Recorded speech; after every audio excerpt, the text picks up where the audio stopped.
In early 1847, Irish illustrator James Mahoney is at work on a grim assignment. His country is in the throes of a devastating potato famine, and Mahoney is traveling through desperation and death to report on it for a London newspaper.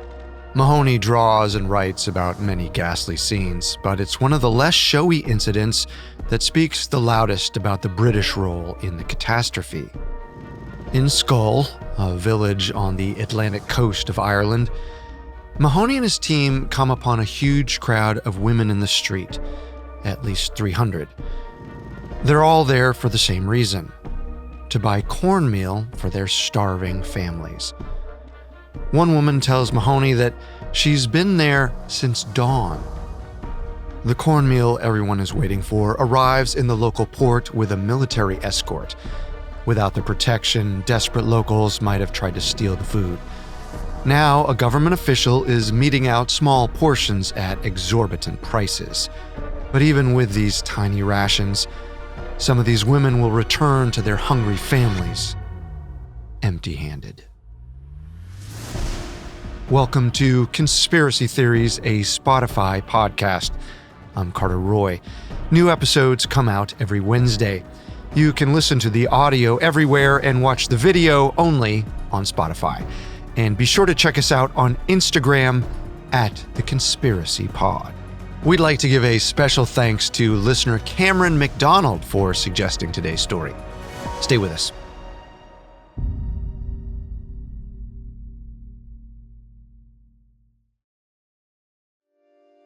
From 1845 to 1852, potatoes in Ireland suffered a series of blights, or diseases, that the country has yet to fully recover from to this day. 3 million people either died or fled Ireland, and even more than 150 years later, historians are asking, how could this have happened? In order to really understand the potato famine, we have to understand the context in which it occurred. In 1801, Great Britain and Ireland merge under an agreement called the Act of Union. But don't let the paperwork fool you into thinking this is a partnership.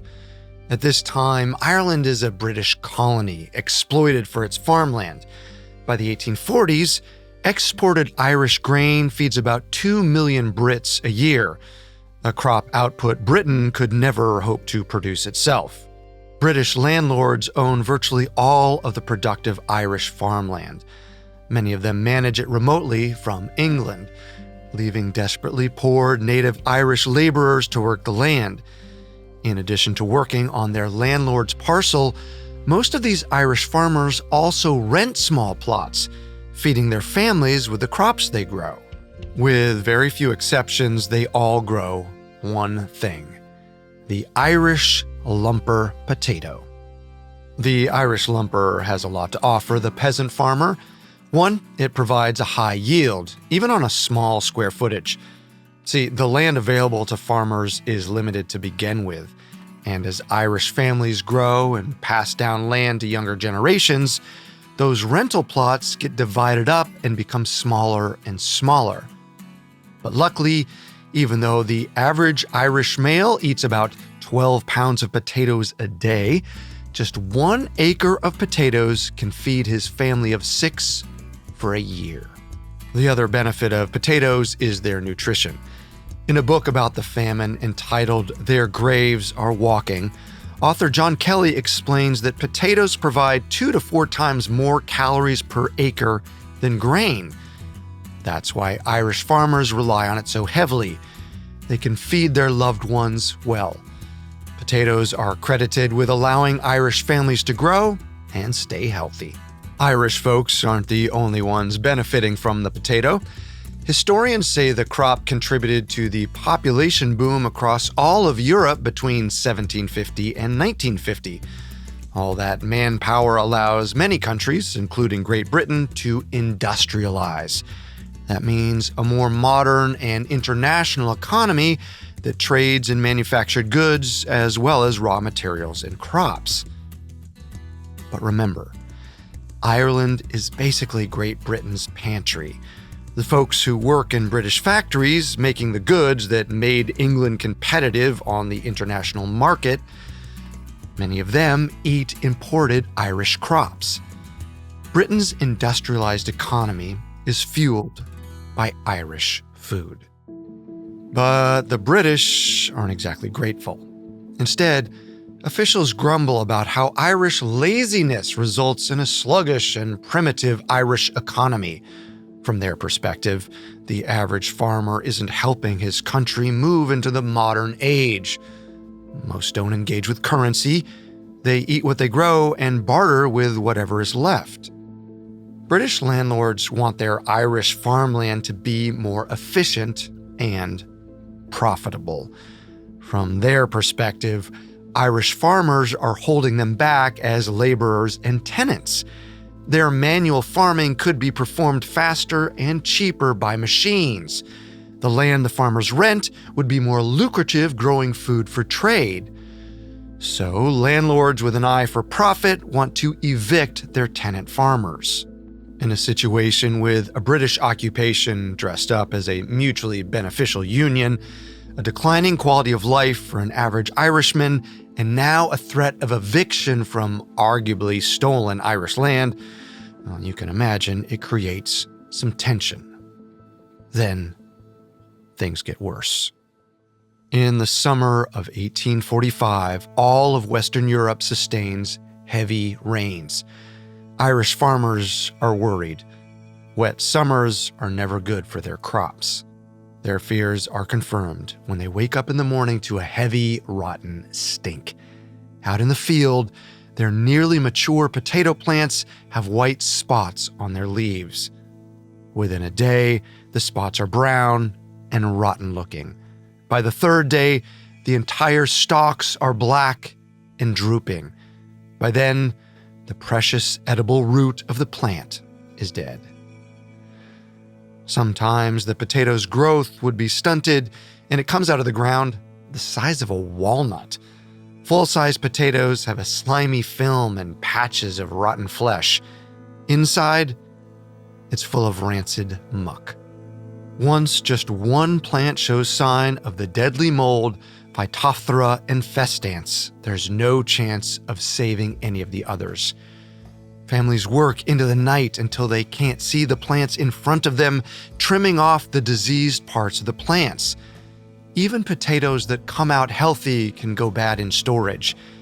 Entire fields for miles are blackened. The rotten stench is inescapable. Some farmers cry as they pull diseased potatoes from the ground. Others sprinkle holy water over their crops or bury them with religious talismans, hoping for divine protection. By late February 1846, areas most affected by the blight enter a state of chaos driven by desperate, hungry farmers and their families. Thieves forage in strangers' fields. People drink blood from live farm animals. They put seaweed and grass into their kettles. Parents worry if their sleeping children will ever wake. Peasants sell absolutely everything, the clothes off their back, in order to buy just a little food. But not all hope is lost. Not yet. No more than 1/3 of Ireland's potato crop is affected. There had been crop failures of similar scale in the past, and farmers had always been able to scrape by until the following year's harvest came through. The British government ministry responsible for overseeing affairs in Ireland, the Home Office, also puts a few relief measures in place. They purchase American corn to help stabilize food prices and as a backup food source for Irish families facing a ruined potato crop. Remember the women who James Mahoney saw waiting to buy corn? Those small portions were probably government subsidized. The Home Office also implements a few direct relief services. They call for the formation of local committees to facilitate the delivery of supplemental food.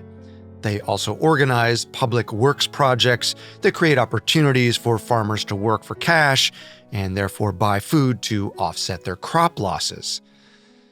But the British government fails to take a common step to prevent famine. They decide that Ireland should continue exporting food. During previous crop failures, Irish ports had been closed in order to make sure the island had enough food to keep everyone fed. When it comes to trade, British Prime Minister Sir Robert Peel takes on a free market approach, meaning he wants commerce to proceed without any government intervention, even at the expense of humanitarian aid. So, Ireland continues exporting food, even as some Irish farmers face entire fields of ruined crops, potentially a year's worth of sustenance. Now, this middle-of-the-road approach appears to work. There are no excess deaths in 1846, and things seem to be turning around.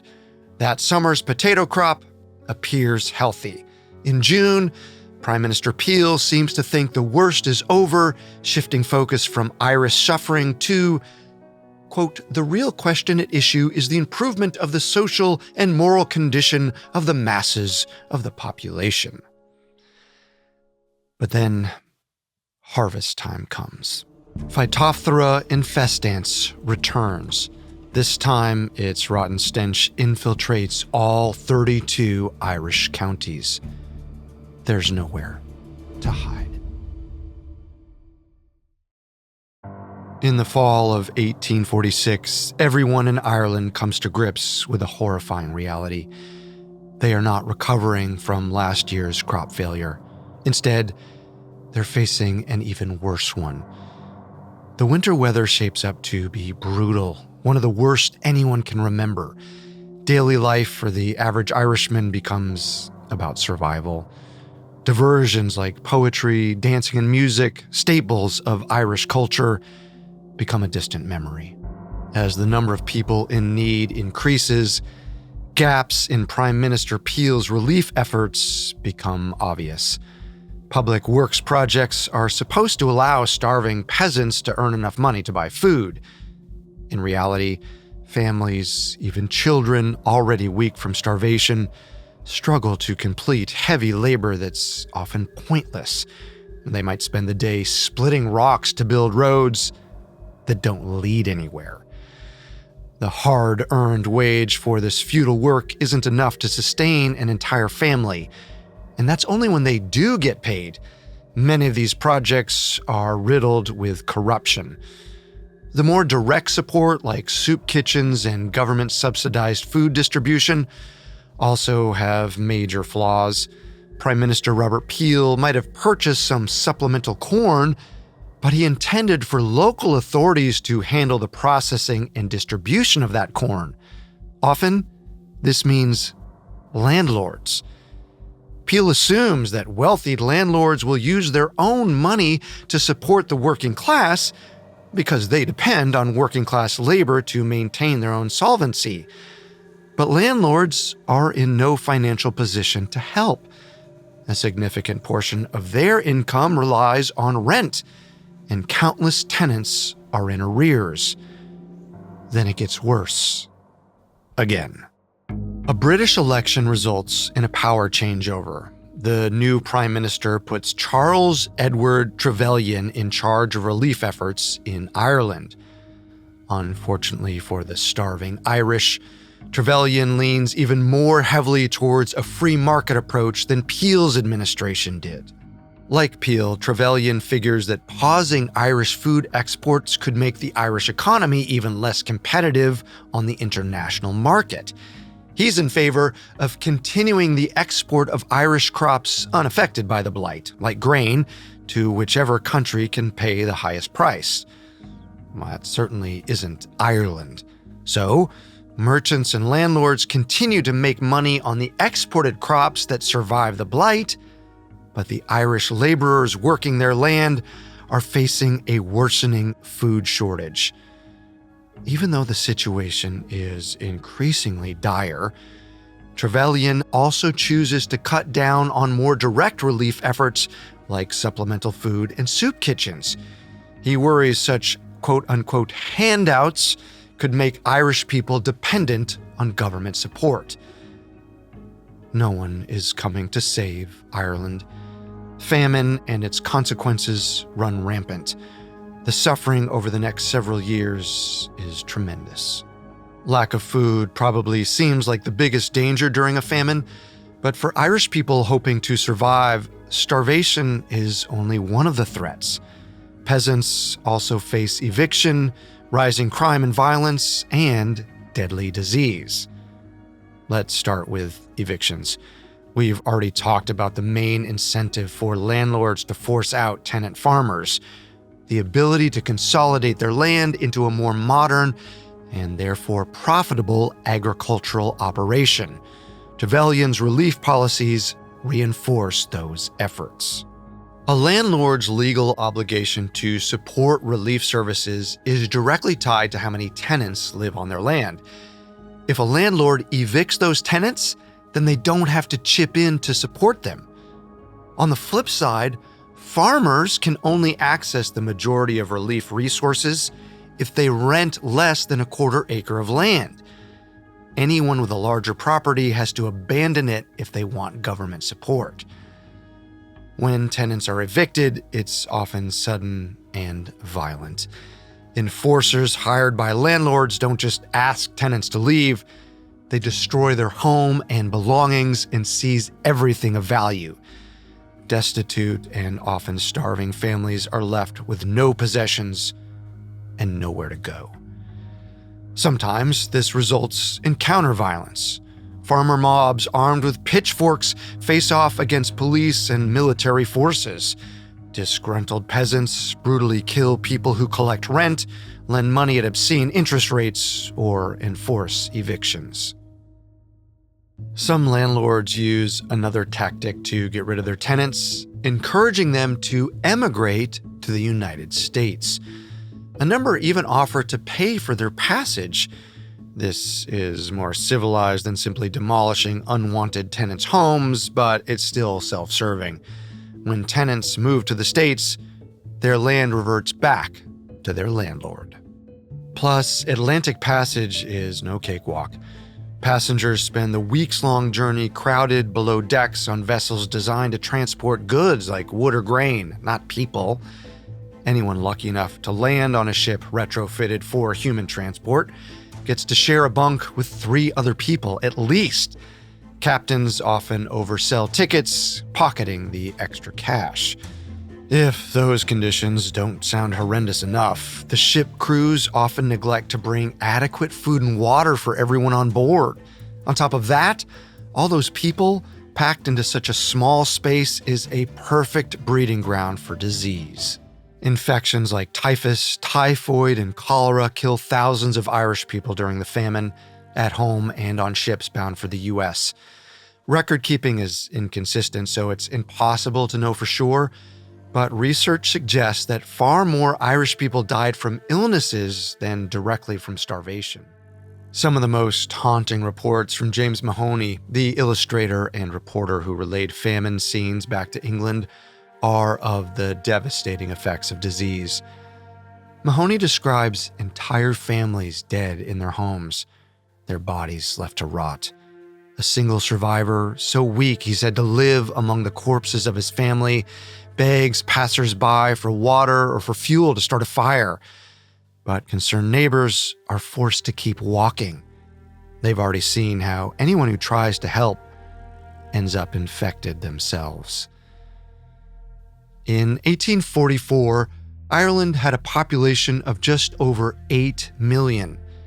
By 1855, roughly a third of the population died or fled. According to British leaders like Charles Trevelyan, the famine was the result of God's will, a natural disaster that couldn't be avoided. But Irish nationalist John Mitchell writes that the Almighty had brought the blight, but the English created the famine. Over 100 years later, author Tim Pat Coogan takes Mitchell's accusation a step further, arguing in his book, The Famine Plot, that British actions during the famine weren't just about economics. They served a more sinister purpose: the systematic destruction of Irish people and culture. If that's the case, then perhaps the Irish Potato Famine isn't a famine at all. Maybe it's a genocide. Everyone can agree that the Irish Potato Famine was a tragedy. It's also not controversial to say that the British government could have done more to mitigate its effects. But do British actions, or lack thereof, during the crisis qualify as a genocide? First, let's define our terms. The word genocide didn't exist until nearly a century after the blight destroyed every potato in Ireland. The term was coined by Polish lawyer Raphael Lemkin in 1944 to describe the atrocities committed during the Holocaust. In 1948, the United Nations codified the crime that 153 countries now recognize as international law. The convention defined genocide as any action committed with intent to destroy, in whole or in part, a national, ethnical, racial, or religious group. Those actions include things like injuring, traumatizing, or killing members of the group, or creating a situation that forces the group to live in unhealthy and dangerous conditions. Let's break it down. It's fair to say that Ireland was not a safe place to live during the famine, but to what extent did the British government cause that situation? The British did not create Phytophthora infestans, the mold that turned potatoes across Europe to mush. The acute cause of the food shortage was natural and can't be blamed on the Brits. But that doesn't mean they aren't responsible for the suffering that resulted from it. Indian economist and scholar Amartya Sen studied the interventions and outcomes of a variety of more modern famines. He found that famines were almost never the result of natural conditions, but the human response, or lack thereof, to them. In fact, some famines occurred even when there wasn't a decline in food availability. According to Sen's research, precise corrective intervention can mitigate the worst effects of famines. Some modern governments have pulled this off. In the 1970s, a drought in Maharashtra, a state in India, reduced crop output and put about 20 million people at risk of starvation. The Indian government delivered food and created employment relief programs. As a result, there were no recorded deaths from starvation. Now, Sen's research is centered mainly on modern famines. Perhaps the mid-19th century British government didn't have access to the same knowledge or resources as the Indian government did over a century later. But consider this. Other nations avoided famine caused by the same 1845 potato blight. Nova Scotia, another British colony much further from the motherland, was almost as dependent on the potato as Ireland. But their local government acted quickly to support the cultivation of different crops in the late 1840s, creating new food sources. If they could avoid famine on the frontier, it seems like Ireland could have at least fared better, considering the support they had from their economically advanced colonizer. So, let's look at what the British could have done differently and what the outcome might have been. It's difficult to play the what-if game with accuracy. In terms of British strategies during the famine, let's consider the one that has the most data and relevant comparisons. The choice to keep Irish ports open for business. Closing ports, and therefore keeping food grown locally within the country, was a tried and true strategy for overcoming crop failures in the 18th and 19th centuries. Ireland, Britain, and many other European countries had been using it for years because it worked. We don't necessarily have data to dig into exactly how effective it was, but it certainly helped. When the potato blight hit Europe in 1845 and 1846, many nations in the region stopped exporting food. But Britain chose to continue exporting food from Ireland, arguing that closing the ports would hurt the Irish economy. Now, this decision was the main thrust behind John Mitchell's argument that the British caused the famine in Ireland, They not only took minimal steps to offset the loss of the potato harvest, they also removed other food from the island. But there is more nuance to consider. Some modern scholars have pointed out that simply holding on to other crops grown locally might not have prevented the famine. See, Ireland suffered from a major lack of infrastructure. According to Celtic historian Mark McGowan, even if the ports closed, the food they held onto might not have been able to reach the people who needed it most. There's also the issue of cost. The potato blight would have driven up the price of grain and other unaffected crops. It would be hard for peasants, who normally barter or eat what they grow, to afford the expensive food. Even though closing the ports might not have entirely prevented the disaster, some critics say that the British argument that maintaining trade was in Ireland's best economic interest is still pretty flimsy. Remember, the landlords making money from the exported food were mostly British, not Irish. Except, it wasn't only the British making this argument. Young Ireland, a movement of Irish nationalists who supported independence from Britain, also wanted to see Ireland open to free trade, just like the British government did. The group believed access to the free market was the best way to stabilize the Irish economy, which would allow for the repeal of the union with Britain. Incredibly, John Mitchell, who wrote that Britain caused the famine by exporting food, was also a young Irelander and supported keeping Irish ports open. So, the choice to keep Irish goods active on the international market is more complicated than it seems. But despite the obstacles, it appears closing the ports would have at least helped alleviate the effects of the famine. Plus, the ports are just one of several ways the British failed to support Ireland. They could have done more to keep soup kitchens open, prevent evictions, support hospitals to care for sick people, and a myriad of other things. While historian Peter Gray questions framing the famine as a genocide, he does maintain that if the famine had been as severe in England as it was in Ireland, that the Home Office would have shelled out a lot more money on relief.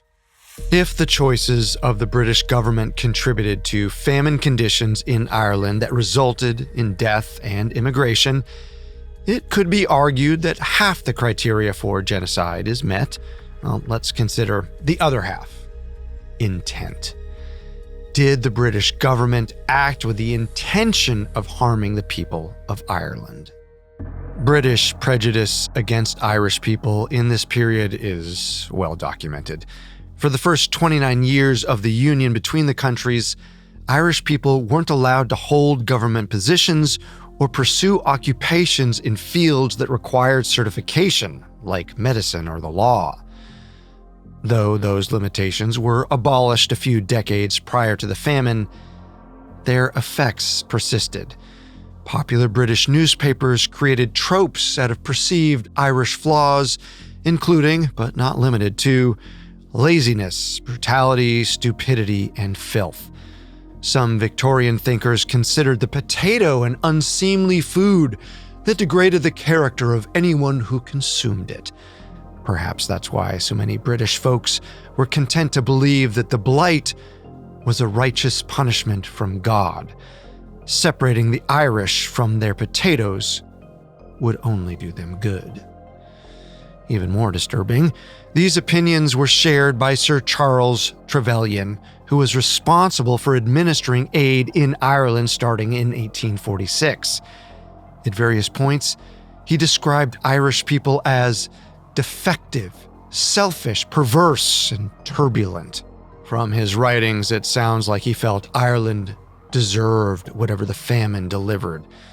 In his words, the judgment of God sent the calamity to teach the Irish a lesson. But Trevelyan didn't just want to sit back and watch Ireland suffer. He had a goal in mind.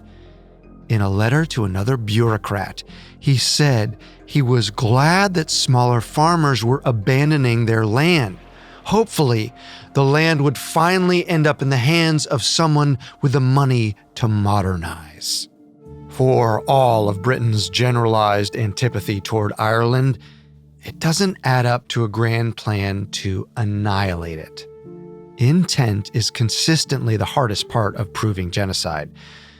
Based on what we know, Britain doesn't clear the bar. Sir Charles Trevelyan doesn't speak for the whole of the British government, but his brutally stated goal of modernized, consolidated farms does line up with his party's preference for a free market.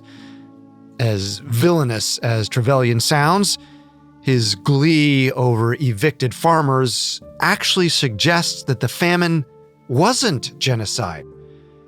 The British goal wasn't killing Irish people, it was modernizing their agriculture and economy. If some Irish people died along the way, then oh well, as far as they were concerned.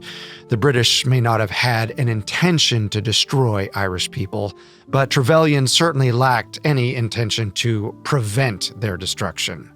After the famine, Ireland was never the same.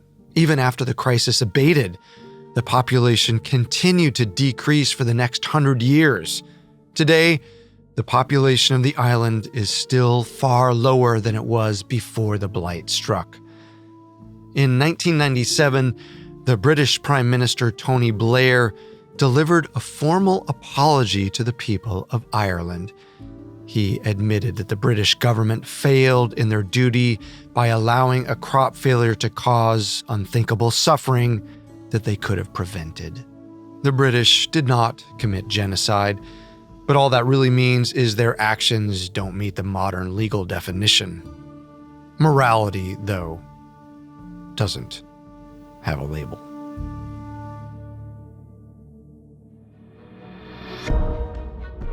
Thank you for tuning in to Conspiracy Theories. We're here with a new episode every Wednesday. Be sure to check us out on Instagram @TheConspiracyPod. If you're watching on Spotify, swipe up and give us your thoughts, or email us at conspiracystories@spotify.com. Amongst the many sources we used, we found The Graves Are Walking by John Kelly and The Famine Plot Revisited, a reassessment of the Great Irish Famine as genocide by Mark G. McGowan, extremely helpful to our research. Until next time, remember, the truth isn't always the best story, and the official story isn't always the truth. Conspiracy Theories is a Spotify podcast. This episode was written and researched by Hannah McIntosh, edited by Chelsea Wood, fact-checked by Lori Siegel, and video editing and sound design by Alex Button. I'm your host, Carter Roy.